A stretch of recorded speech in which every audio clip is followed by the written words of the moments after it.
Hey there, I want to talk to you about everyone's favorite book club genre, historical fiction. So in this quarter's lineup, we have two historical fiction titles for you, A House of Ghosts and The Taster.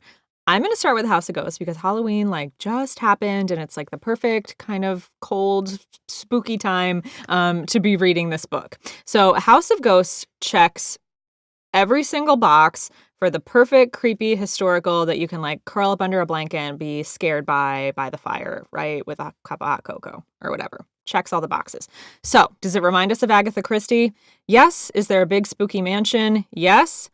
Does the mansion have a cool name? Yes, Blackwater Abbey. Are there people trapped in the mansion by the end of the book? Of course there are. Is it a historical fiction? Uh-huh. Is it set around wartime? Yep, World War I. Are there spies? Yes, there are spies. Are there code breakers? Yes, there are code breakers. Is there a seance? There is a seance. I want to give you a little information about the book around that. So, Lord Highmount, who is like the lord of this mansion, lost his two sons in World War I, and he wants to be able to communicate with them to see what happened. And he calls in Kate Cartwright. Lord Highmount, Kate Cartwright, Blackwater Abbey, all these names are so great. He calls in Kate Cartwright, who also lost her brother in the war and can see ghosts, but doesn't really want to let on. So, about the seance, there's a little plot for you. Is the book set in winter? It is. Is it in a time period we might now romanticize? It is. Is there romance? Just a little, but not so much that if you're not really into romance books, you should shy away from the book. It's definitely more spooky than it is romance. So what else could you want in a book?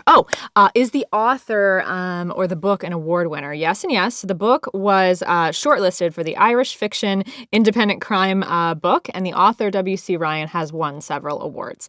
So Goodreads, I saw a review on Goodreads where someone called this Poirot, but with a bit of horror, and I think that's a perfect wrap-up. This book is everything you could ever want in a historical, and I hope you enjoy it. The next historical fiction book I want to talk about is The Taster. So this book is fiction, but it's based on a real-life occurrence, which is the job of being a taster, which basically is that you taste food for oftentimes a politician, most often a dictator, to find out if it's poison before they eat it, which is like a horrible job and super messed up.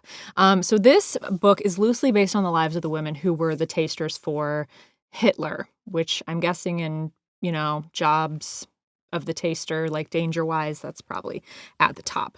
Actually, I was reading an interview about Margaret Welk, who was the last surviving food taster, and she didn't tell anyone what her job was until she was 95 years old because she was scared for that long. So she became a taster for Hitler at age 25 and didn't tell her story for 70 years. If you can look up that interview, it's very hard to read, but it's really interesting. So that's Margaret. Our fictional taster is Magda, and her parents sent her to be a taster at age 25. And even though this seems like a horrific job, it was actually considered a high honor because she was sent kind of before the time that Hitler was super terrifying and people knew exactly what he was doing. So the career was kind of an honor and a step up from her humble beginnings to be able to go work for the government. While she's a taster, she meets an SS officer, Karl, and he is secretly part of the resistance, and she comes to find out more and more and more about what Hitler is doing, and that makes it really hard for her to do her job. So this book's really interesting. There is a lot to talk about in your book club about the moral dilemmas of war, and I hope you enjoy these historical fiction titles, A House of Ghosts and The Taster.